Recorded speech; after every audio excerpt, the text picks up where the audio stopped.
හරි. මුලින්ම තියෙන්නේ සරලාන්වීක්ෂය එහෙම නැත්නම් අත්කාචය. අත්කාචය හැමෝම දන්නවනේ. මේකේ සීරු මාරු දෙකක් තියෙනවා. පළවෙනි එක දාගන්න සාමාන්‍ය සීරු මාරුව. එක්සෑම් එකේදී මේ විදිහටමයි අහන්නේ. සාමාන්‍ය සීරු මාරුව. අනික සාමාන්‍ය නොවන සීරු මාරුව, අසාමාන්‍ය සීරු මාරුව කියලා කියනවා. අසාමාන්‍යකම ඇබ්නෝමල් වගේනේ. ඒක සාමාන්‍ය නොවන සීරු මාරුව කියලා කියනවා. හරි. එතකොට මේක කොහොමද වැඩේ වෙන්නේ? අත්කාචය කියන්නේ තනි උත්තල කාචයක්. තනි උත්තල කාචයක්. එතකොට මෙයාගේ අපි මේ දෙන්නේ ප්‍රධාන අක්ෂය. හරියට මේක නිසා අඳින්න මුකුත් හලන්න එපා. මොකද ලකුණු ටික නැති වෙනවාට. එතකොට මේ විදිහට මෙයාගේ අපි තලයේ ලකුණු කරනවා. ඊට පස්සේ මේ කාචයේ නාභිය මෙන්න මෙතන ලකුණු වෙලා තියෙනවා. අනිත් පැත්තෙත් අපි නිකන් මේ හරියෙන් විතර නාභිය දාගමු නේ. හරි. දැන් අපි මෙයාගෙන් විශාල දෙකක් නේ ගන්න යන්නේ. ඒතර අපි මේ වෙලාවේ වස්තුව තියන්නේ මෙයාගේ FAO අතර. ඕක කියන්නේ ප්‍රකාශ කේන්ද්‍රයනේ. ඒතර ආ දන්නවා පිටිපස්සෙන් අපිට ලැබෙනවා විශාලිත අතාත්වික ප්‍රතිබිම්බයක්. අතාත්වික වුණාට කමක් නැහැ. දැන් කිරණ කොහොමද යන්නේ? සමාන්තරණ කිරණ ටික ප්‍රධාන අක්ෂයට නාභිය හරහා මෙහෙම යනවා. ප්‍රකාශ කේන්ද්‍රය හරහා කිරණ ටික අපගමණයෙන් තොරව යනවා නේ. එනවා විදිහට නෙන්න ඕන. ආපස්සට මෙන්න මෙහෙම දික් කරපුවාම ඔන්න ඔය වගේ තැනකදී කැපෙනවා. එහෙනම් අපිට මේ වගේ තැනකදී ලැබෙනවා මෙයාගේ ඉමේජ් එක. මෙතන තමයි ප්‍රතිබිම්බය ලැබෙන්නේ. ඒතර මේ පැත්තෙන් තියෙන ඇහැකට අදාළ ප්‍රතිබිම්බේ පේන්නේ මෙන්න මෙතන තියෙන මේ සයිස් එකක් වගේ තමයි මෙතන ඇහැට පේන්නේ. මොකද ආපස්සට දික් කරපුවාම ඇහැ හිතන්නේ මෙතන නම් තමයි කිරණ ටික එන්නේ. කියන්නේ මෙන්න මේ දෙකොණෙන් තමයි කිරණ එන්නේ කියලා ඇහැ හිතන්නේ. හරි එහෙනම් වැඩේ වෙලා තියෙන්නේ දැන් විශාල ප්‍රතිබිම්බයක් ලැබිලායි තියෙන්නේ. හරි. දැන් ඊළඟ වැඩේ තමයි ආයිට කලින් එක්සෑම් එකේදී මේ වාට අඳින්න කියලා අනිවාර්යෙන්ම අහනවා මේ කැලෙන් ගානක් ආවොත් රචනා ගණන් වලදී. ඒතර අනිවාර්යෙන් ඔයා අඳිනකොට මෙන්න මේ දේවල් සැලකිලිමත් වෙනවා. මොකද ලකුණු දෙන්නේ මේවට. එකක් තමයි මෙතන FAO අතර වස්තුව පිහිටවල තියෙන්න ඕන. ඒකට ලකුණු ලැබෙනවා. එක ලකුණක්. අනික ලකුණු ලැබෙන්නේ E සහිත නිවැරදි කිරණ දෙකකට. ඒ කියන්නේ මේ කිරණ දෙක හෝ වෙනත් ඕනෑම ගැළපෙන නිවැරදි කිරණ දෙකකට අනිවාර්යෙන්ම E සහිත තියෙන්න ඕන. එතකොට තමයි ලකුණු ලැබෙන්නේ.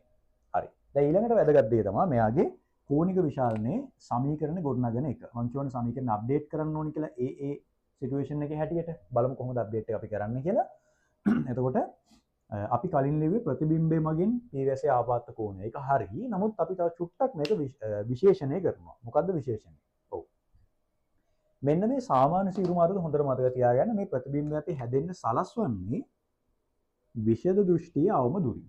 විෂද දෘෂ්ටිය අවම දුරින්. හරිනේ. ඒ කියන්නේ අපි දන්නවා මිනිස්සෙට පැහැදිලි බලන්න ඕන ළඟම පොයින්ට් එකට තියෙන දුරනේ ඇසේ ඉඳන් විෂද දෘෂ්ටිය අවම දුර කියලා කියන්නේ. අන්න ඒ දුරින් තමයි මේක හැදෙන්න සලස්වන්නේ. දැන් තව දෙයක් කියන්න ඕනේ. විෂද දෘෂ්ටිය අවම දුර කියලා කියන්නේ ඇසේ සිට දුරනේ. එහෙනම් හරිනම් මෙතන ඉඳන් තියෙන දුර තමයි d වෙන්න ඕනේ. අපි මේ ගණනය කිරීම වලදී ඇස සහ කාචය අතර තියෙන පරතරය නොසලකා හැරලා තමයි ගණනය කිරීම කරන්නේ. මොකද හේතුව අපිට දැන් එක එක මනුස්සයා බලන්නේ එක එක විදිහටනේ. ඒතර ඇහි ඉඳන් කාචයට තියෙන පරතරය ගැන නිශ්චිත අවබෝධයක් නැතුව පොඩි අමාරුවක වැටෙනවා සමීකරණ ව්‍යුත්පන්න කරන්න ගියා. ඒ නිසා අපි කියන්නේ අර සිම්ප්ලිසිටි එක සඳහා සරල බව සඳහා අපි මෙන්න මේ දුර නොසලකා හැරලා එහෙම නැත්නම් මේ ඇස බොහොම ළඟින් කාචයට තියෙන කියලා හිතාගෙන කාචය ආපාතනය කරන කෝණ ටික තමයි ගණනයට දාන්නේ. හැබැයි ඇත්තට මේක PVS-එහි ආපාතනය කරපු කෝණය වෙන්න ඕන හරියටම ගත්තොත්. හරිනේ ඒකත් පොඩ්ඩක් නෝට් කරගන්න. මේ අපි මේ වෙලාවේ කෝණ ඔක්කොම ඇත්තටම ගන්න කාචය ආපාතනය කරන කෝණය. කාචය කියන්නේ ඇහැ කියලා හිතාගෙන වගේ තමයි මේ වැඩේ කරගෙන යන්නේ. හරිද? ඒකත් පොඩ්ඩක් ඔළුවේ තියාගන්න. නැත්නම් පස්සේ කන්ෆියුෂන් එකක් ඇති වෙන්න පුළුවන්. හරි. ඒතර නිසා මම මෙතන ඉඳන් තමයි D මාක් කරේ. ඇස තියෙන මෙහි වුණාට මාක් කරේ මෙතන ඉඳන්. හරි. අපි කීකේ හිටියේ මේ සාමාන්‍ය සීරු මාරුවේදී ප්‍රතිබිම්බය ඇති වෙන්න සලස්වන්නේ කාචයේ ඉඳන් නැත්නම් ඇසේ සිට විෂද දෘෂ්ටි ආවම දුරින්. ඇයි එහෙම කරලා තියෙන්නේ? ඔව්. ඔයා දන්නවා කලින් අපි කතා කරපු තියරියත් එක්ක ප්‍රතිබිම්බය හරි මේකෙන් හැදෙන මේ ඔරිජිනල් වස්තුව හරි මොකක් හරි කමන්නේ. පුළුවන් තරම් ඇහැ ළඟට අරන් යන තරමට අපි දන්නවා ලොකු කෝණයක් හදනවා නේ. පුළුවන් තරම් ඇහැ ළඟට අරන් යන තරමට කෝණය වැඩිනේ. ඒ නිසා අපිටත් ඕනේ පුළුවන් තරම් ඇහැට එන කෝණය ආපාතනය කරන කෝණය වැඩි කරගන්නනේ. නිසා අපි උත්සාහ කරන්නේ හැමතිස්සෙම ප්‍රතිබිම්බය හරි වස්තුව හරි දැන් මෙතන නම් ප්‍රතිබිම්බය ඇසට පුළුවන් තරම් ලං කරගන්න උත්සාහ කරනවා. මොකද හේතුව එතකොට උපරිම විශාලනයක් ගන්න පුළුවන්. හැබැයි අපි දන්නවා අපේ බයොලොජිකලි අපේ සීමාවක් තියෙනවා. මිනිස් ඇස වලට අපි ඉගෙන ගන්නවා. ඇසට වස්තුවක් ළඟට අරන් ඇවිල්ලා පැහැදිලිව බලන්න පුළුවන් සීමාවක් තියෙනවා. එතනින් එහාට තව ළඟට අරන් ආවොත් එimhe කොච්චර ලොකු දෘෂ්ටි කෝණයක් හැදුනත් ඇහැට බෑ ඒක පැහැදිලිවට පෙන්වන්න. ඒ නිසා එතන අපිට පොඩි ලිමිට් එකක් තියෙනවා. අපි ඒ නිසා කරන්නේ ගන්න පුළුවන් උපරිමයේ ළඟට අරගෙන තියෙන. එතනින් එහාට ගන්න බැරි ඉන්න අපි නිකන් ඉන්නවා. හරිනේ එහෙමයි වෙලා තියෙන්නේ. හරි. ඒතොර ඒ නිසා මේ අපි ඇත්තටම මේ ගණනය කරන්නේ අත්කාචයකින් ගන්න පුළුවන් උපරිම විශාලනයට. මීට වඩා විශාලනයක් ගන්න බෑ. මේ තමයි මැක්සිමම් එක. හරිනේ. එහෙම නැතුව අදහස් වෙන්නේ නැහැ හැම විටම එන්නේ මේ විශාලණය කියලා. දැන් උදාහරණයක් විදියට මෙතන කාච සූත්‍ර දාලා බැලුවොත් ඔයා දන්නවනේ මේ D දුරෙන් හැදෙන්න මෙතන යම්කිසි නිශ්චිත දුරක් තියෙනවනේ. එහෙනම් අත් කාචේ නම් යම් නිශ්චිත දුරකින් තිබ්බම තමයි ওই D දුරින් හැදෙන්නේ. 25 කියමුකෝ උදාහරණයක් විදියට සෙන්ටිමීටර්. ඒතකොට දැන් ඔයා පොතක් අත් කාචෙන් කියනකොට මේ හරියටම ඒතන්ටම අදාළ දුර තියලා එහෙම කරන්නේ නැහැ නේ. ඔයා නිකන් රෆ්ලි ඔහොම තියලා ඔයාට පේන ගානට එද්දි ඔයා කියවනවා. ඔහොමනේ කරන්නේ. ඒ නිසා හැම විටම මේ ප්‍රතිබිම්බයේ විශේෂ දෘෂ්ටියාම දුරින් හැදෙනවා කියලා කතන්දරයක් නැහැ. මේ ගණනය කිරීම අපි කරන්නේ කවදා හරි දවසක පුළුවන් තරම්ම ළඟට ගත්තම කවදා හරි දවසක උපරිම කෝණයක් හැදුනම එන උපරිම විශාලණය තමයි ඇත්තටම මේ අපි ගන්න. හරිද? මොකද ඇත්තටම අපිට ඕන ගන්න උපරිම එකනේ ඊට වඩා ගන්න බෑ කියන අපි දන්නවා ඒක. හරි. මොන ඔය දේවල් ටික නෝට් කරගන්න ඕනේ. හරි දැන් මේක අපි ලියන්න එතකොට මේ විදිහට බලන්න මම මේක බොහොම කෙටියෙන් ලියන්න ඔයා හොඳට පැහැදිලිව ලියාගන්න. ප්‍රතිබිම්බය හරි ප්‍රතිබිම්බය මේ හැදෙන තනක් තියෙනවනේ. ඒ නිසා ඒක කියන්න ඕනේ. එහෙනම් කොහෙදද? විෂද දෘෂ්ටියේ අවම දුරේදී. හරිද? විෂද දෘෂ්ටියේ අවම දුරේදී කොහෙද හදන්නේ? පියවියසෙහි. පියවියසෙහි ආපාතිත කෝණය. බලන්න ඒක අර අපි විශේෂණය කරලා ගත්ත විදිහ ටිකක් අපි ඒක අප්ඩේට් කරලා ගත්තා.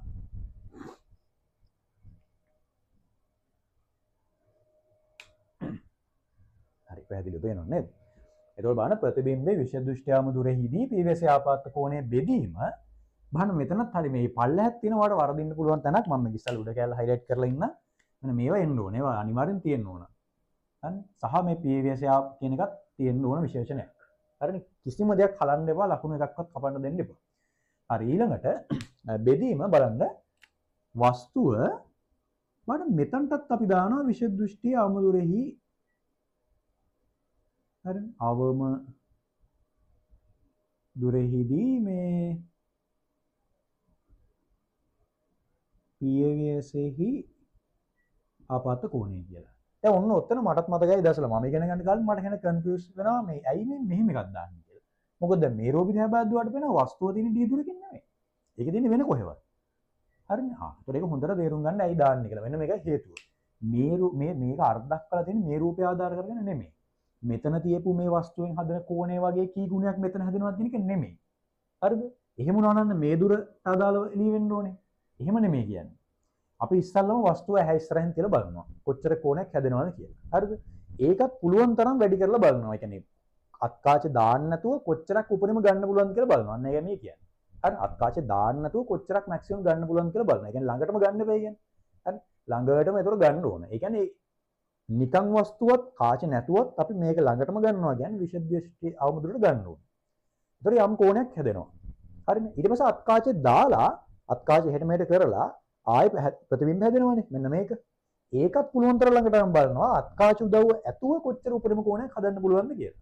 ඒකයි මේ කරන්නේ. හරිනේ. පස්සේ දැන් බලනවා මේ කෝණ දෙක අතර අනුපාතය කීයක්ද? අන්න ඒක තමයි අත්කාචෙන් ගන්න පුළුවන් උපරිම විශාලණය.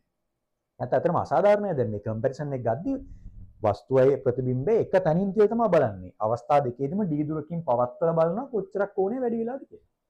අන්න ඒ හින්දා මෙතන වස්තුව ගැන අර්ථයක් පද්දිත් හරිනේ වස්තුවෙන් ආපාත කෝණය ගන්නකොටත් විෂද දෘෂ්ටි අමුදුර කියන කෑල්ල කියවෙන්නේ ඔන්න ඔය නිසා. හරිද? ඒක ඇත්තටම ගොඩක් වෙලාවට කොහෙදවත් කියලා දෙන්නෙත් නැහැ පොත්වල පැහැදිලි සඳහන් වෙලත් නැහැ. පටල ගන්න එපා. මේ රූපෙන් ආපු ඩෙෆිනිෂන් එකක් නෙමෙයි මේ පල්ලෙහා කෑල්ල. හරි. මේ නිසා ඒකත් හයිලයිට් කරනවා. හරි එතකොට අපි ඊළඟට කරන්න යන්නේ මේ කෝණික විශාලණයේ සමීකරණය ගොඩ ගන්න යන්නේ. ඒක බලමු කොහොමද මේක ගන්න කියලා.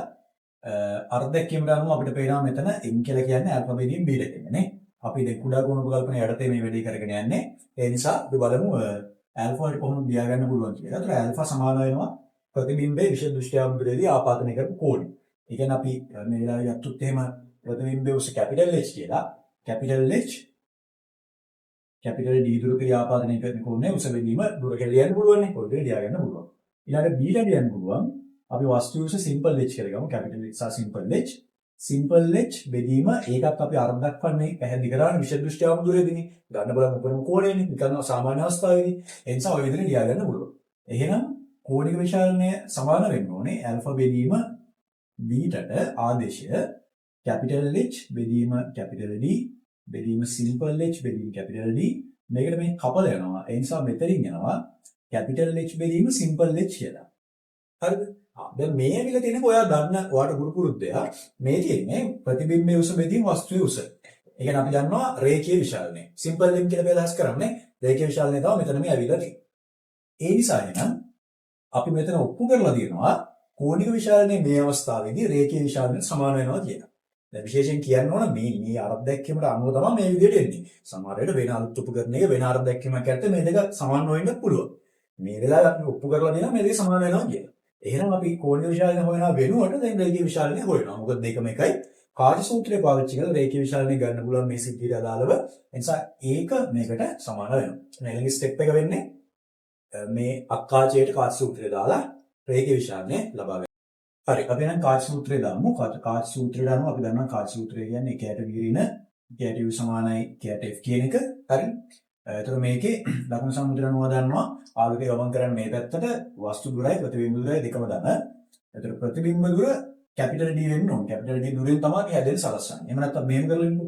මෙතන ලකුණු සම්මුතිය අනුව මේක ධන මේකත් ධන උත්තලකාශයක් ඉන්න මේක ඍණ. හරි. ඊට පස්සේ විශාලනය අවශ්‍යයි ඉඳලා අපි මෙතන v ගෙන් වැඩි කරන්නේ. ඒකෝර අපිට එනවා මෙන්න මෙන්න මේ තියෙන්නේ රේඛීය විශාලනය simple m කියන එක. ඒ නිසා එහා පැත්තේදී simple m මෙන්ද එක ඍණ simple m සමානයි ඍණ එහා පැත්තේ මෙතන දන්නවා අපි v බෙදීම f කියලා එනවා.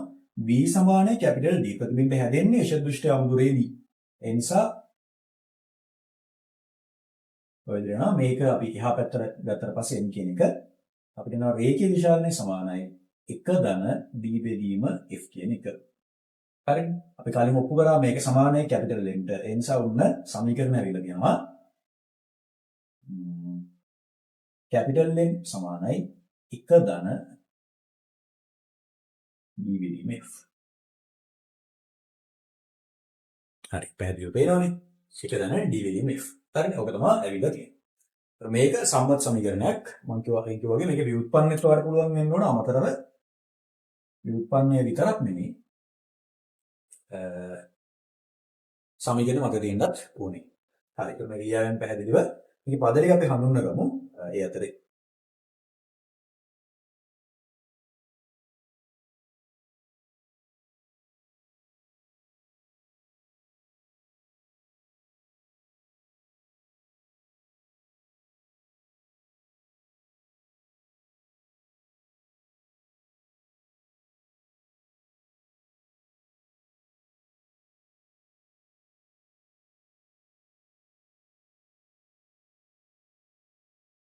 හරි. මේකේ කැපිටල් D කියන්නේ විශේෂ දෘෂ්ටි ආමුදුර අදාළ පුද්ගලයාගේ. ඒ නිසා පුද්ගලයන් පුද්ගලයන් මේක වෙනස් වෙන්න පුළුවන්. ඒ වගේම කාචේ නාභිතුව තමයි මෙතන F කියලා අපි අදහස් කරලා තියෙන්නේ. ඒත් ඕක තමයි අත්කාචයකින් සාමාන්‍ය සීරුමාව යටතේ වාට ගන්න පුළුවන් උපරිම විශාලනය. මේ තියෙන සාමාන්‍ය සීරුමාව යටතේ ගන්න පුළුවන් උපරිම විශාලනය. ඒක සාමාන්‍ය සීරුමාව මොකද අපි කරන්නේ?